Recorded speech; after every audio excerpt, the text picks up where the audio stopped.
Welcome to Saints on Cinema. I am Tim Wild, and with me tonight is it's tonight for both of us, so that it applies. Is Jimmy Callaway from Los Angeles, California, joining us again? Because last time, what did you talk about last time? We talked about the Eddie Murphy movie that. Coming to America. Coming to America 2. Right. Is that the actual name? Electric Boogaloo. It's coming to. Coming to the number 2 America. Oh, so dumb. But tonight we're talking about Venom to America. This was a figure that came out. You remember those early 90s figures? Yeah, I think I had that. Does his tongue stick out? Yeah. Yeah. Woo! It still works 20 years later. I had that. I had that one. Yeah. This was my first introduction to the character. I guess it's out of focus, but whatever. I mean, not my first. I knew what it was, but this came out early in the day when Todd McFarlane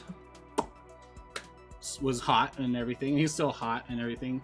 Well, not physically. I don't know what he looks like, but you know what I mean. He was big in the comic book media, and that's why I wanted to have Jimmy talk about this movie with me a little bit, because Jimmy, as everyone knows, is a comic book expert. I'm going to say expert.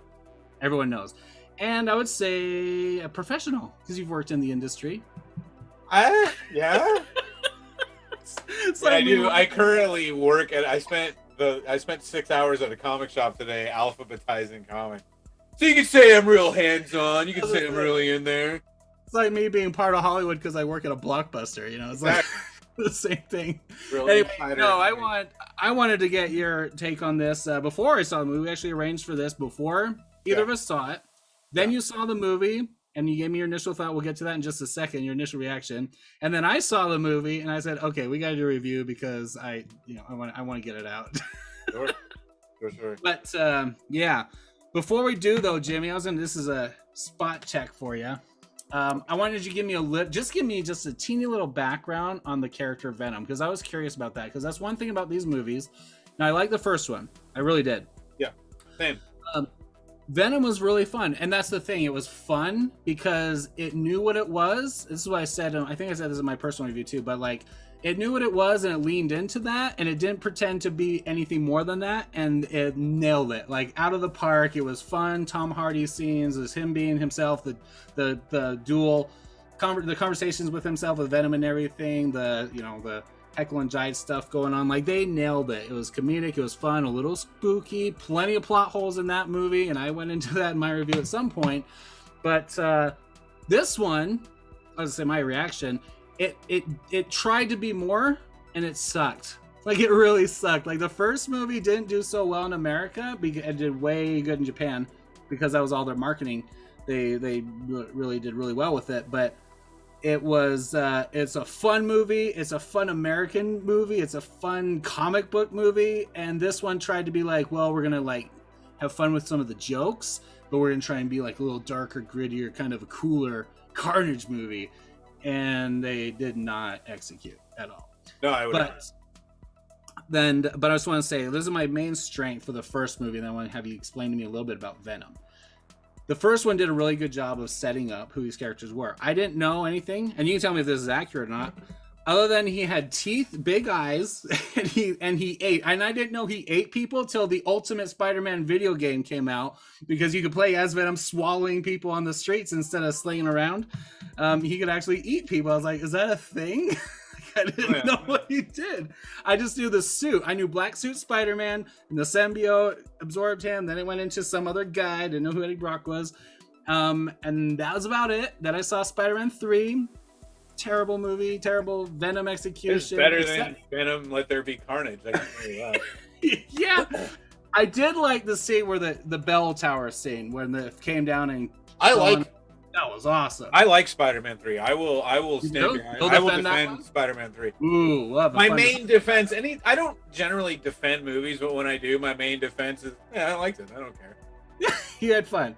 Spider-Man 3 was fine. It's not the best of those movies, but it was fun. But this one, or Venom, though, it was fun, and I understood enough about Venom. He's an alien symbiote. They established that you have to have a connection with a host that you like kind of meld with, like emotionally, kind of physically, chemistry, kind of all that stuff. And also that he was a loser on his planet or whatever. And I don't know, this is canon in the comics, but that's from what I understood.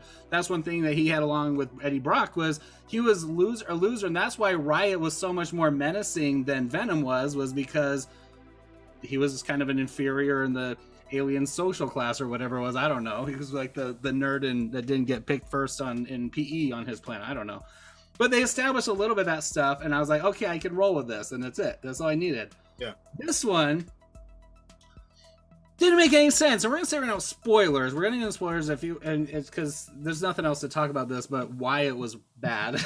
I mean, it's mostly story wise and character wise for me. But like this one didn't explain crap, so I need you to explain to me how it missed the mark. Because why the hell does he come out and say? And when Venom sees Carnage for the first time, he's like, "Oh, he's red, and then he like hides, and it's like, what the hell? You didn't say anything about him being red before. Like, why does that matter? Like, you know, I was like, what the hell's any like negotiate or he you see the screenwriter in Act 3, and then wait, the red thing. We'll make that.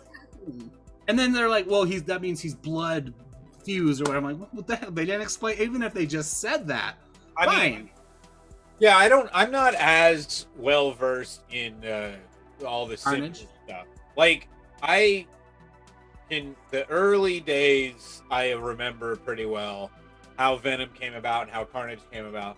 But yeah, I very quickly lost it. I was already losing interest in Venom when they introduced Carnage, and then like Carnage was there. Well, because like Venom had started becoming, he was super evil. He was like the deadliest villain that Spider-Man had fought. Like he'd come closer to dying fighting Venom, and plus the fact that Venom knew he was Peter Parker and knew like, you know, all this intimate personal stuff about him just made it very scary. And it was exciting. Like when Venom first was in, and it was mostly an Amazing Spider-Man, which I didn't read. So take me back a little bit. So because the black suit Spider-Man was introduced in Secret Wars, right? That was 80s, right?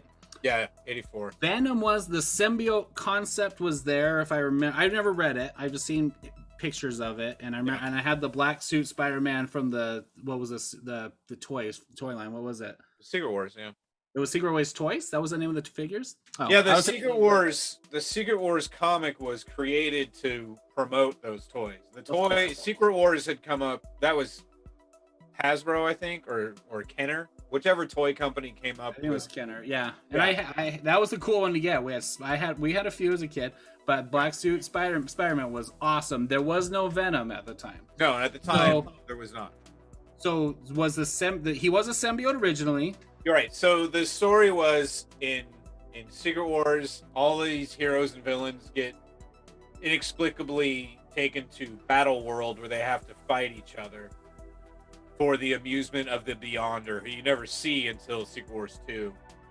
So it's like this big battle royale, and while they're fighting, Spider-Man's costume gets destroyed. There's some machine that is able to make a new costume for him, and it's the black one, and it responds to his mental commands, and it'll turn into just normal clothes, and like it has webs in it somehow, so he never runs out of web fluid. And then it was more organic. It was okay. Yeah, it was a living thing, but it fit him like a second skin. Like he was just like, oh wow, this is the best costume I've ever had. And then they come back to Earth after the Secret Wars is over, and he loves this new costume. And speaking of like headlines, that was like a big deal. Yeah, Spider-Man changed his red and blues for this black costume, and that had a bunch of lashback, didn't it? That's what I understood. No, I wasn't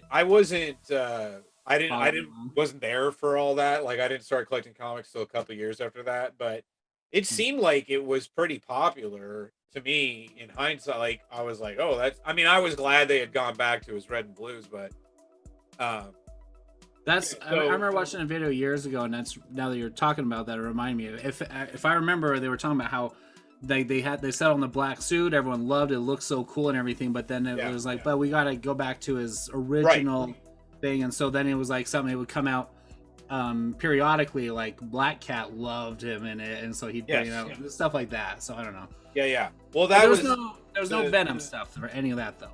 no. So where you first get the inkling of Venom is when he comes back to Earth, and this is now in Amazing Spider-Man, which was the main Spider-Man title. Mm-hmm.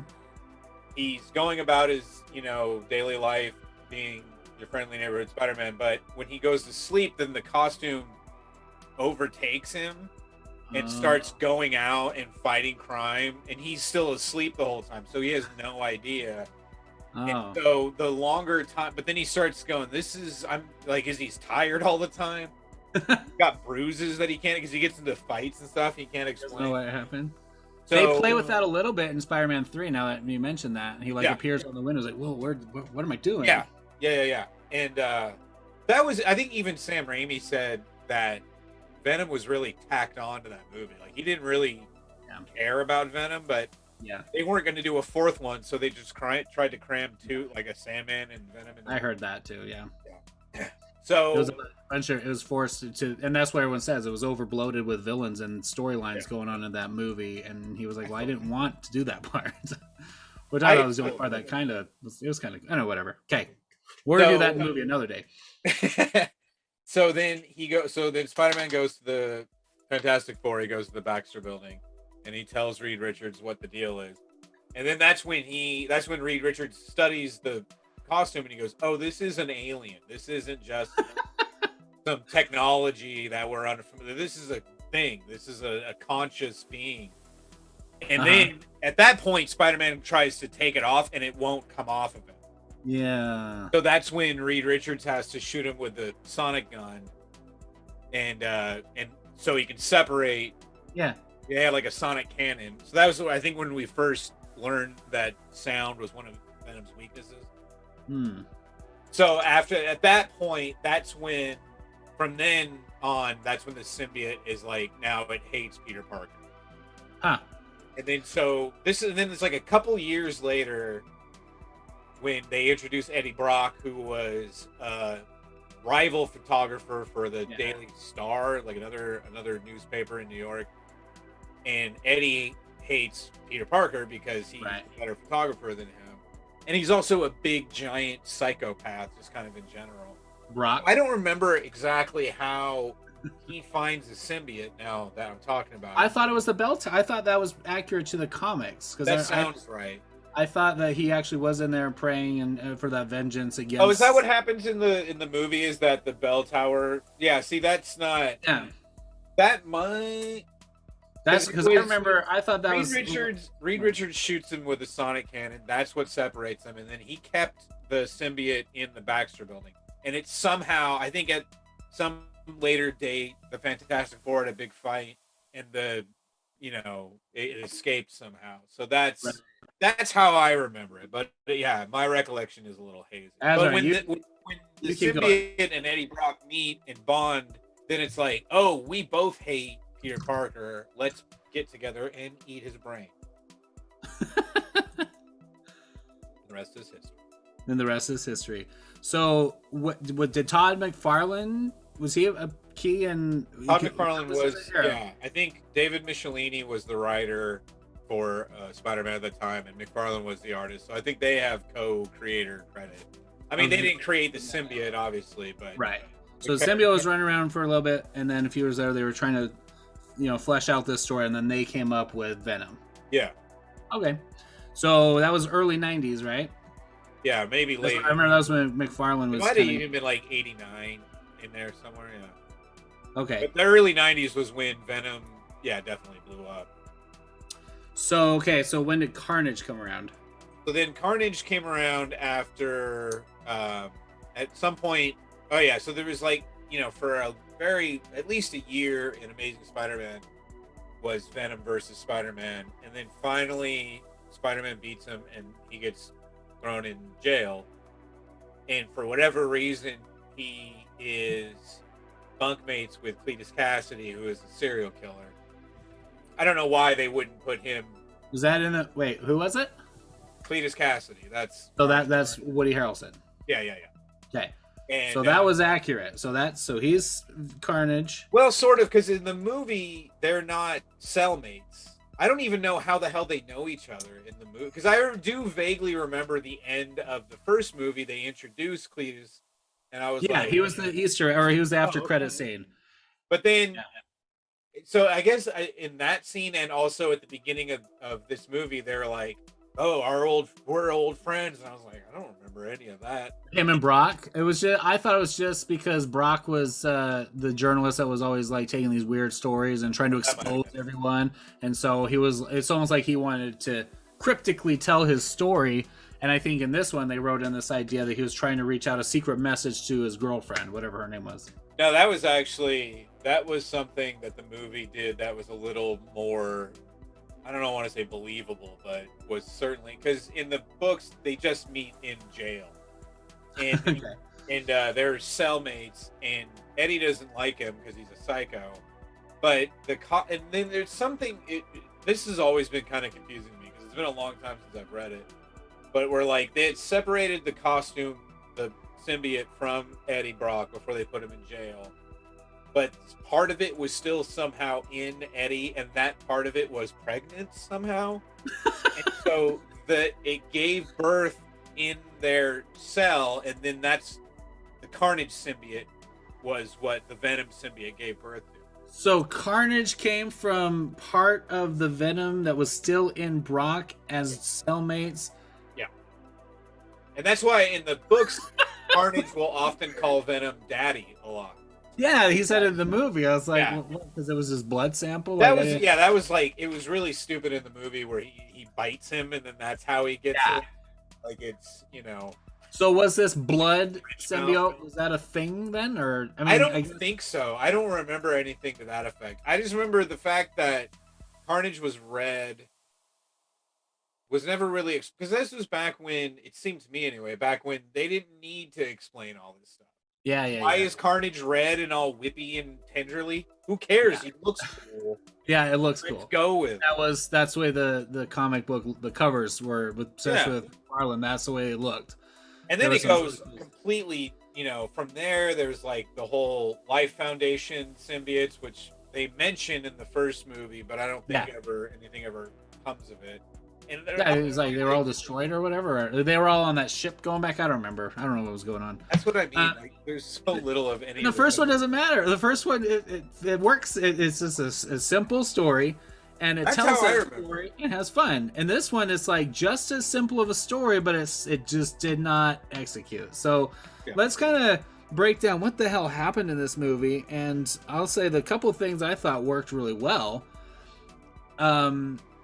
Which isn't much, but I gotta give credit here. So I gotta clarify. When I say the story didn't work, I don't mean the actual story itself, because Tom Hardy was one of the story was by him and whoever wrote the script. I think this movie was a failure in the screenplay and the editing. I don't think it was even Andy Serkis as the director. I don't think it was his job or his problem either. I think it was very well shot, especially stuff early on in it. You didn't think so? I didn't think so. I thought it would look like this. Like, everything was super dark.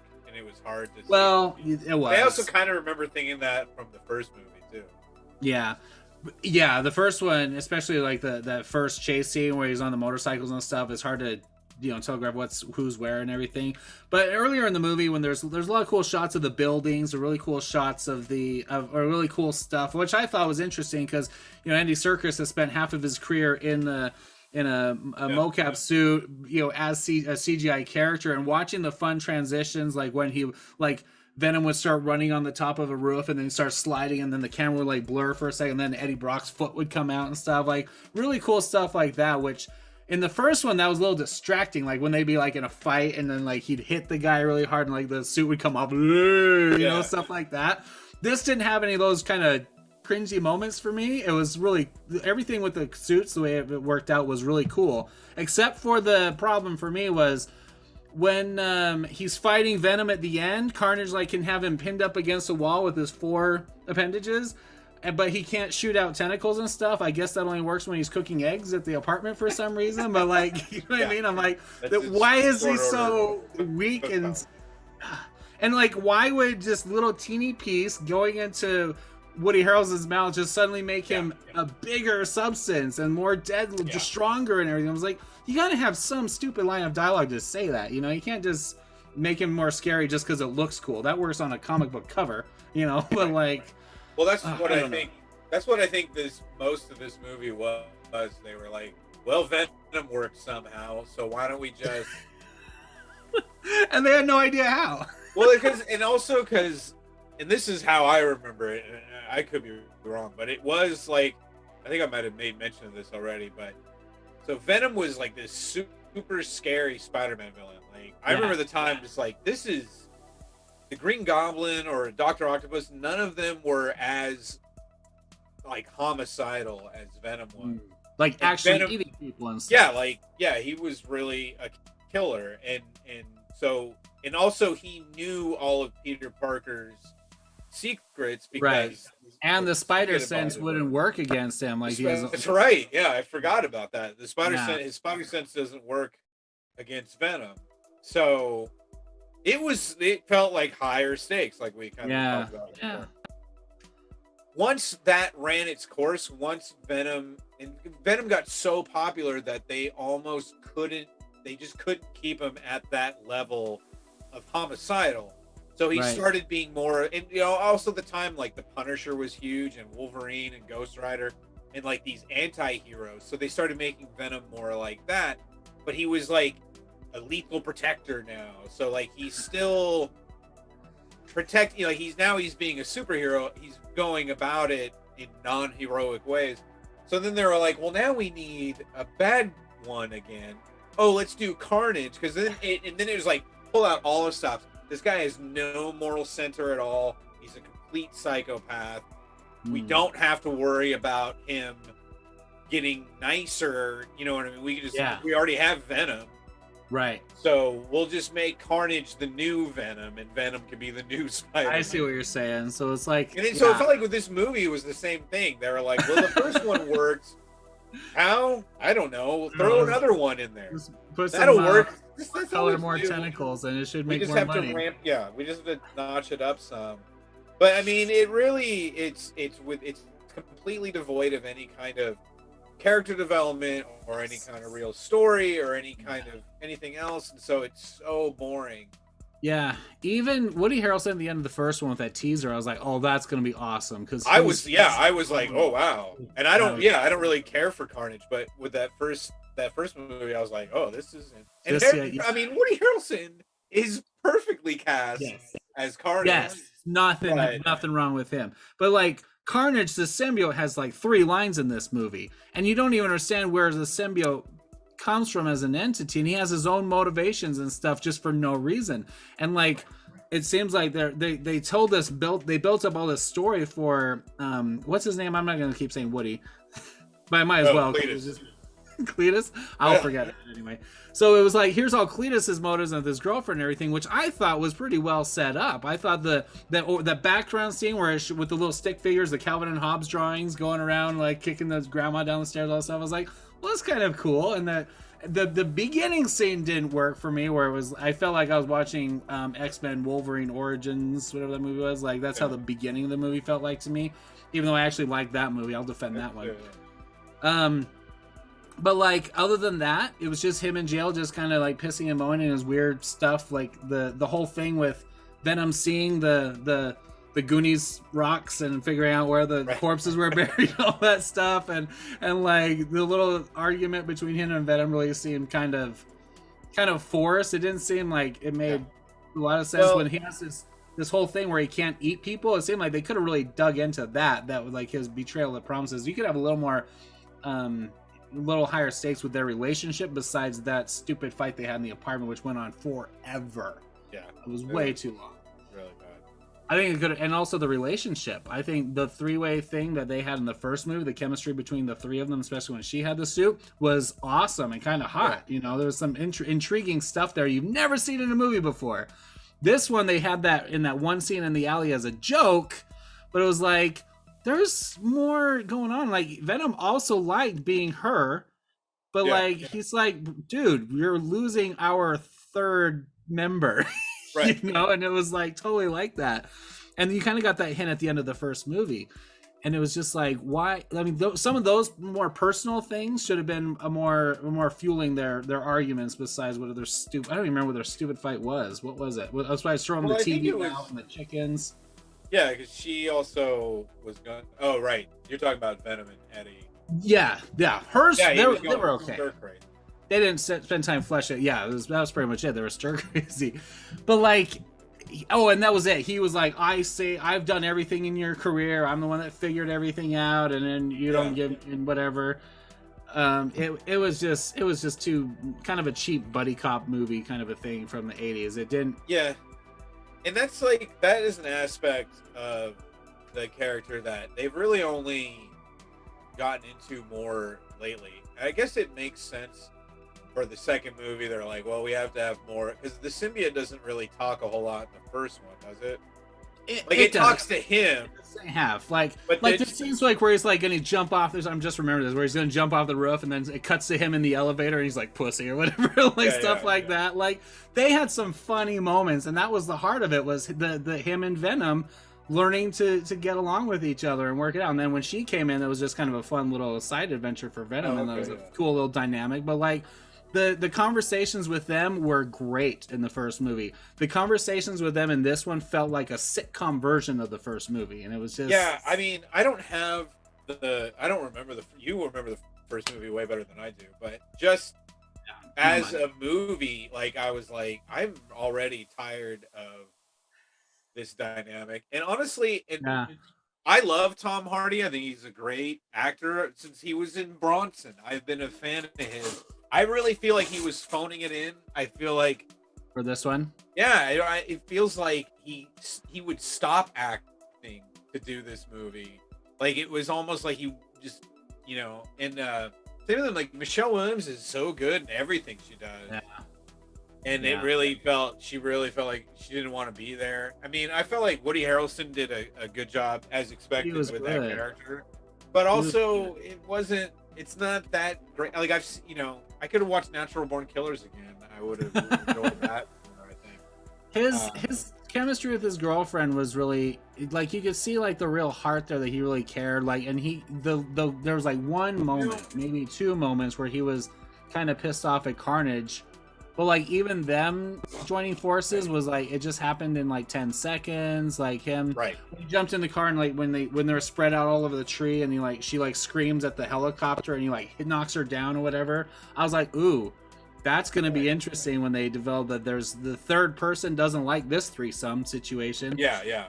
And they just kind of ended, and then like I mean, by the end, when it was the end of the movie, it was like, well, I guess that's how we're going to end the fight. Because there was like, they didn't come up with any development. None of the characters were really interacting and working for whatever reason. The boyfriend was there and he dropped the fire on the gasoline thing. I was like, was that just for a joke? Like, it didn't make sense why would he get into the building and go up to the top of the chapel? That made no sense. By that point in the movie, I was not. We're done. Looking at my watch. Yeah. And like I say, when I was not in the mood to see this movie, and I bought my ticket, and I was like, "Oh, it's only an hour and a half. Okay, I can stay for an hour and a half." I felt every second of it. Yeah. Well, by the time I got halfway through, I was like, I really have a feeling they need to flesh a little more of this out. But I'm not interested at this point anymore. No. But like there was a little more that needed to be done, and the lobster scene. That was my example. I thought about this. There was no scene like the lobster scene. You're talking about Tom Hardy phoning it in. In the first movie, when he goes to the restaurant and you're seeing him all like drug, he doesn't know what's going on. He can't figure out what's happening. He's like freaked out. He's hungry and he sees the lobster as he goes to eat the lobster in the restaurant, like just going crazy. Like everyone loved those moments with him like hamming it up. In this one, there was no hamming it up. There wasn't any of that moments where you stop to enjoy the fleshed out character. It was just this scene happens and this scene happens and this scene happens and this scene happens. Literally, they say we need to kidnap the girlfriend. It cuts right to her boyfriend getting knocked out in the car and cuts right to them being at the chapel. Like I was like, well, you got to take us on this journey a little bit. You need to have a conversation in a car with an argument with Venom. You need to have them fighting about Brock when they come out of the apartment. So there's tension when he gets kidnapped. Now the boyfriend's like torn on how does he feel about it. I was like, you gotta give us some emotion here. You can't just I say mean, event CGI monster. The end. You are definitely putting more thought into it than the screenwriters. It's not a pacing thing. In recent movies, this last few months I've been watching, that's been a big criticism. That's just been something on my mind when I'm watching. I was like, you gotta flow, Yeah.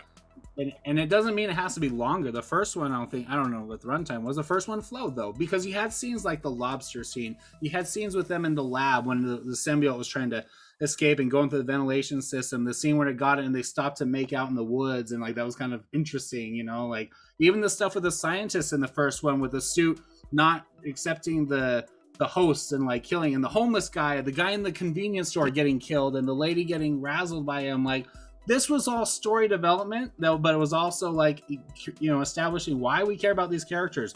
This one, nothing. It was nothing. Well, that might be it too. I mean, you might have hit it there. Is like the first one was taking its time more.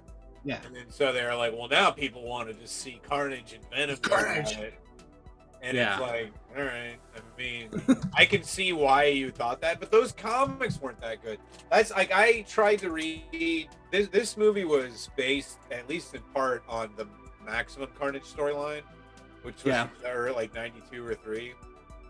And I tried to go back and read that a couple years ago. And I was like, oh, this is terrible. Because it's really just, it's Carnage breaks out of the raft and he brings Shriek with him and they go on a killing spree. And then Spider-Man and Venom have to try to stop them. But there's nothing to it. They just kill a bunch of people. Right. They kind of run rampant through the streets of New York. And they'll pick up like other villains in the little gang and stuff. But yeah, I mean, this movie had more backstory for them than the comics did. Like, it feels like this was the natural next step for the franchise to take if it was following the comic books. But also, what they didn't realize is that was a mistake 30 years ago. So they were like, I guess it's the next part. Either. But then there is that thing. I think they're probably, I mean, I don't know how well the movie's doing, but it definitely, like, stuff from when we were kids is what they're putting in these movies now. Like, that's what they're shooting. And there's a lot of dopes our age who loved this stuff back then. Like, Yeah. So I don't know if that, I mean, I don't know if they thought it was a good movie, these guys, but... When I bought my ticket, the pimple-faced kid that gave me gave my ticket, was like, "Oh, Venom! I saw it last night. It's awesome." I was like, "All right, settle down. That's not what I've heard." and then I watched the movie, and I was like, "Okay, that tracks. That kid." Yeah. CGI Carnage. I would have rather have seen Shang-Chi again because I finally saw that a couple weeks ago. Yeah. I love that. Yeah. Yeah. Well, I had thoughts about that one too. So the first Venom was an hour 52 minutes. So it gave another 20-25 minutes to tell the story, but that's what I'm saying. I think you kind of could have invested in that, and that part of the storytelling is part of is screenplay. It doesn't cost much more to have Tom Hardy having a conversation in a car. You spend all your money and time on the Carnage spectacles and paying Woody Harrelson, I'm sure. Well, I'm Tom Hardy.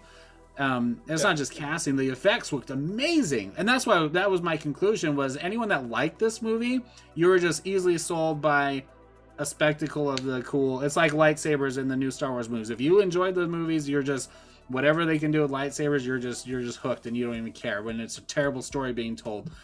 And this movie had no story. I didn't think it was that. I didn't think the effects were that good in this movie, though. Really? They didn't. The effects might have been fine. Maybe I wasn't really watching for it, but I know these days when it comes to watching superhero movies, or really any kind of action movie, is that I like a lot of action. Yeah. And so this didn't feel like there was that much. The only fights were Venom and Carnage. Yeah. And that's true. There wasn't that much of it. So it was more of, I mean, also, this is something we haven't approached yet, but they just broke up at one point. Eddie and the symbiote and I was like, I thought they had a bond. Like, right? Can they just do that?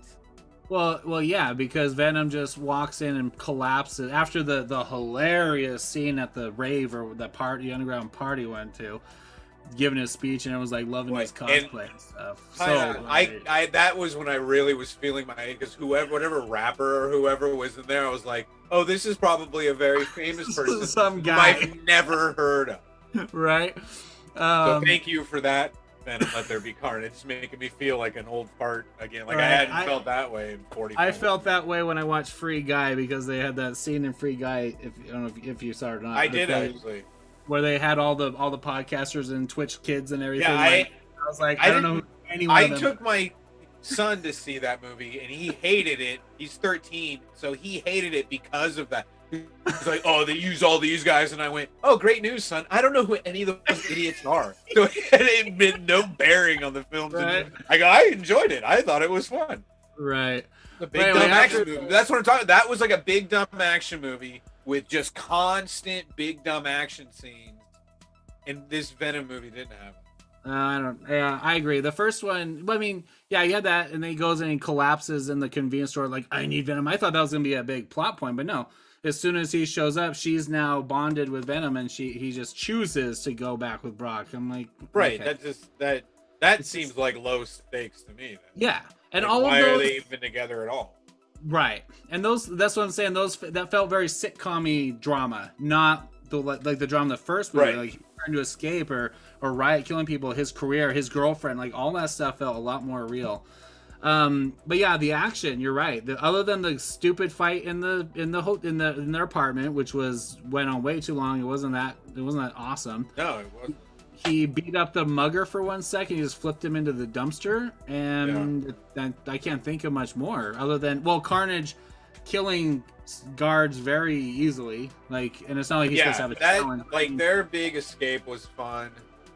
Or, but it was like an hour into the movie, and because in the first one you had the alien crash site in the beginning, the symbiote getting all the way back to San Francisco. You had people dying. You had them trying to track down Brock. You had them the first fight where Brock doesn't even know who Venom is, and he helps him escape, and the motorcycle chase scene and all that stuff. And then you have him infiltrating the base again the third time. And then he goes to the launch pad the last time, and it's like, there's plenty of action beats that was interesting because there was a lot of interesting character drama in between. This one, there was no character drama, and there was just one big fight scene at the end, pretty much, and then the him hanging in a tree and whacking a helicopter. Well, but hey, it had a movie. Yeah, that's yeah. Oh, if only they'd come to us first. Never think to do that. I would have been like, if they let me watch this movie first, I said, okay, you need to take another run on the screenplay. And again, the story was fine. A lot of people like Here's what you do. A lot of movies had good, simple stories. Yeah. I didn't think I thought the story was fine. It's just you need to flesh out the characters a little bit, and the script was kind of not great. So I was saying I blame the editing because I just chop. And the screenplay itself, the actual dialogue was not that awesome. The first one was much better. Yeah, I would agree. I thought the CGI looked better than it did in the first one for me. I don't agree at all. Like, it just looked, the whole movie, and I think this really is just me turning into an older part, is just being like, it's too dark, I can't see it. But that is how, like, I mean, I didn't have that problem. I haven't had that problem with any of the other superhero, whatever, the other 20 that came out this year. Right. I don't remember having that problem. Right. It doesn't seem to come up very often, but I could see what was happening. It just, I don't know. It no stakes. That was my big problem with it, and that was my point. So what? Overall. My point was, like, I mean, any superhero or action movie, like you said, you go into now, you expect a good visual and good CGI, like, so that's not enough to sell me on a movie. And I'm sure a lot of people, this was like their dream to finally see Carnage on the big screen. Right. I hope they liked it, because I see you have a great visual. Maybe they will dream of something bigger next time. That has always been a criticism of comic book movies. Because I never saw the Watchmen movie, and I probably won't. But people were like so mad they changed the ending, and I remember Do you remember there was a thing too where people would take that? There was like a German movie where Hitler is in his bunker and he has this big speech and it's all in German. And then people got it was like a meme for a while where people would closed caption it. Yeah, re-subtitle it and have him ranting about something else. And I saw one they did with a Watchmen movie. But that now I'm going too far for it. But my point is, people will say that, oh, I've been waiting to see that on the big screen my whole life. And I always think, what else have you been doing? You've been waiting to see, you waited 30 years or 20 years or however long it was before Watchmen came out. You didn't do anything else in that time? You need to think of something else to do, because the thing, and that was the movie that kind of, I mean, I didn't, like I said, I didn't see it, but it really made me think like, oh, we don't need those. Like, I think with comic book nerds especially, especially when we were young, there was this big thing of like, if they make a big Hollywood movie out of these superheroes, then that will justify all the time I've spent collecting and reading these comics. So it better be good. And then when it's not, they're like, I've been waiting my whole life. And I go, honey, you need to do something else. I wanted to watch Two-Face on the big screen for all this time, and that's what I got. And then I get stuck with this Tommy Lee Jones. And it's like, yeah, man, it's not. But here's the great news, because I used to hear this working at the comic shop all the time. People will be like, oh, they're ruining this. And I go, no, look, there's still tons of them. Still there, yeah. You can still go. That's the great, like, I've seen every Marvel movie, most of the DC ones, but I missed, like, there was a whole bunch when the first wave of Marvel movies. I saw Iron Man, and then I didn't see any of them until the Avengers. Oh, really? Wow. Yeah, and it wasn't because and now I've since seen them and I love them, but honestly, I remember this very clearly. When Iron Man 2 came out, I was going to go see it. And then I looked at my shoes, and then I looked at a stack of comics that I had next to my bed. And I was like, oh, I can just stay here. I don't need to put shoes on to go watch this on the big screen. I can just stay here and read it. You can visualize, yeah. So I truly hope at this point, nobody is waiting for Carnage to be on the big, because I can't see how they wouldn't have been disappointed. Yeah, well, I was talking to a friend recently. I'm going to try and wrap this up. I was talking to a friend recently about this. He just barely watched the Zack Snyder Justice League now. And I have very big complaints about that. Not as a product, but about the concept and calling it Zack Snyder's Justice League.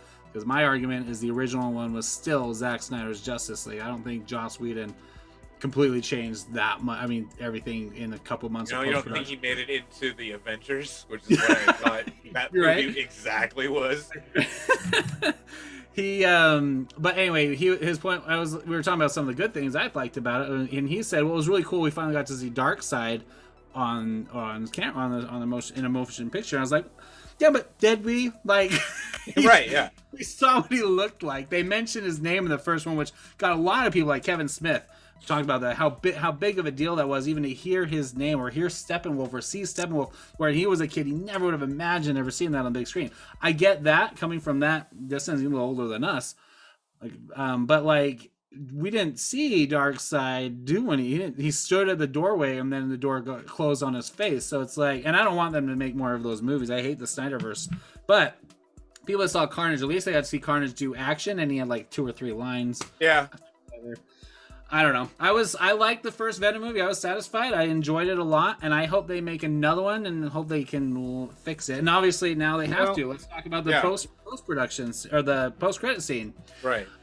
I mean, you probably know more specifically. Well, first of all, before we get there, what was the deal with the cop? The cop that had the eye that was left on the beam at the end? That he's Toxin. What is? He eventually has a symbiote, and he goes in the name of Toxin. And I don't remember pushing on his eyes or whatever, right? And so I can't see how anything would have been transferred from Carnage or Venom. I don't either, and I honestly don't remember how Toxin in the comics came about, because I didn't read. I read that he was in the pages of Spider-Man, I believe, maybe Venom, and then he had his own series, and I bought that because Peter Milligan wrote that. And Peter Milligan, I think, actually created the character, hence why the character's name is Patrick Mulligan. But Peter Milligan is a writer I've always really liked, and I still buy stuff that he writes. So that was the only when. As soon as I saw that guy's name, that was another guy as far as this movie goes, because that actor I really like, Stephen Graham. He was in the cop.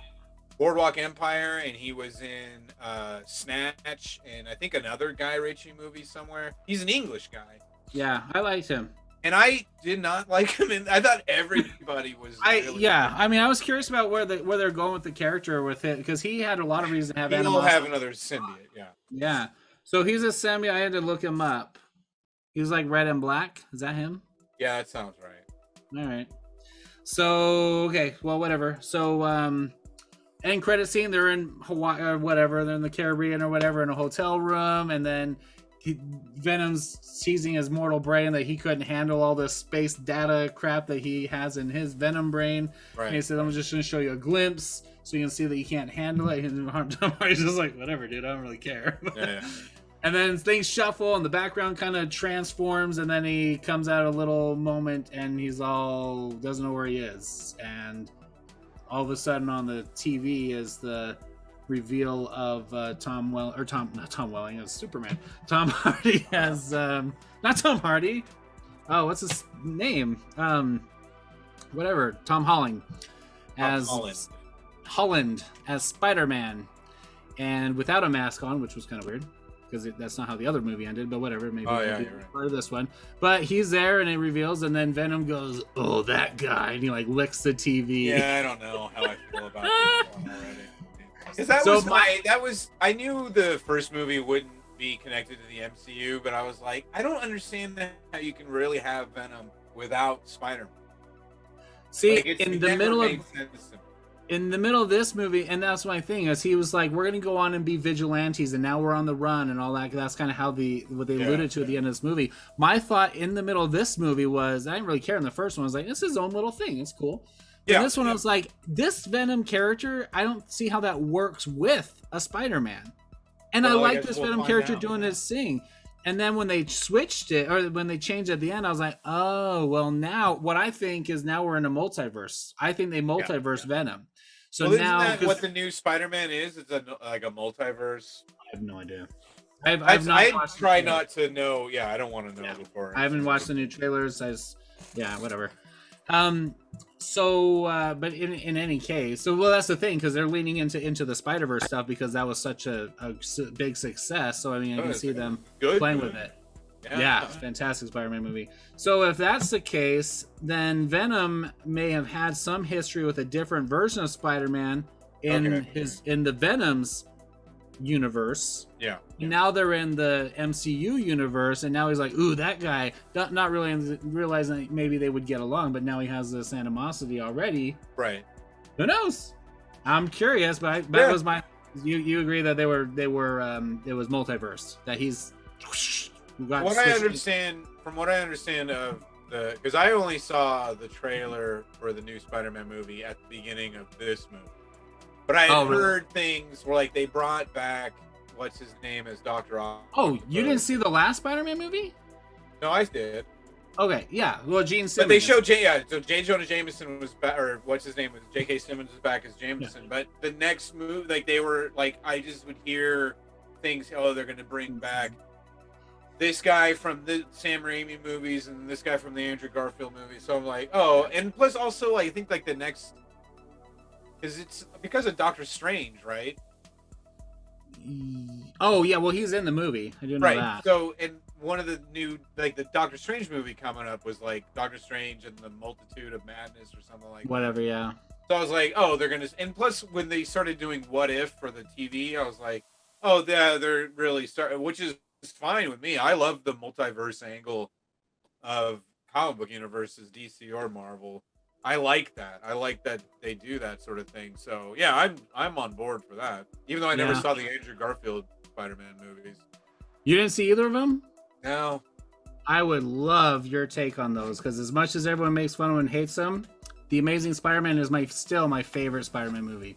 Well, all right, that's a bold And I'm claim. weird. I'm really weird, but I think there's a lot of I like Andrew Garfield in general, but yeah, when those came out, I was just like, that's so weird to me, Jimmy, because you're such a comic book guy. That's the difference, though. That's the thing, is because I am a comic book guy. You like the books, and you're good. When I was working at the comic book store in San Diego that I worked at, it was around when Ghost Rider came out, and this gal who worked at the pizza place next door like stuck her head in once, and she's like, "Hey, did you guys see Ghost Rider?" And we were all like, "No, of course not," because it looked terrible. And she was like, "But you guys work in a comic book store," and I go, "Right, I don't work in a movie theater, lady." Comic book store. If I want to read Ghost Rider, I've got tons of, and I love Ghost Rider. Let's talk about the real deal. I'm not going to see that movie. All right, I want to hear your thoughts on the Amazing Spider-Man sometime. It's worth a watch, especially because, speaking of Todd McFarlane, that's what I think they had a lot of fun with, was where it was introducing a lot of the visuals that Todd McFarlane introduced, which is what launched and really projected Spider-Man and Venom and all that, was that art. And I think that's pretty, to the point where he's still making action figures now. I think Peter Parker wears a Ramones t-shirt in that movie too, which I honestly is like one of my, like, whenever there's a Ramones song in every Tom Holland movie so far, and every time I'm super stoked because they're from the same part of Queens that he's from. Wow. And I'm also a big Ramones fan, so there's that. There you go. All right. Well, Venom 2. So do you recommend it? That's what you normally do? Not at all. No. Not okay. No. Well, the question is not in the theater. Is it worth buying on video or DVD later, or just wait till it's streaming if you're curious? If it's streaming and you're curious, by all means. Right. But I would not shell out money this game. Okay. That's a T-Lestial rating then, so I concur. T-Lestial, wait till it comes out on streaming if you're curious about it. Not worth. And I have to go watch it again because my kids want to go see it, and I don't want to. I'm not going to say no because it was bad. Because if they're excited about a movie, I'll take them. Because I love movies. I can't get them to watch anything. So I gotta sit. I mean, why do you have to take them? Why don't you make James take them? I should make my brother take them. You know, I should. I'm gonna make him do it. There you go. He also pays for popcorn too. You're a real lifesaver, Jimmy. Well, I wish I could say you were the first person to say that today. All right. Well, Jimmy, thanks for joining us again, and we'll catch you next time. There's something of your interest, which apparently is not comic book movies, so we'll have to find something that you do. No, I like them. I'll go see them. I'm just not as dedicated to them as I am to comics. Be part of the discussion in your shop, which isn't your shop, but whatever. All right. Anyway, thanks again for watching, and thanks, Jimmy. T-Lestial rating. Don't bother with it. See it whenever, and so we'll catch you next time on Thanks on Cinema. Saints on Cinema. That's the name of the channel. Thanks on Cinema. Thanks. All right. See you later.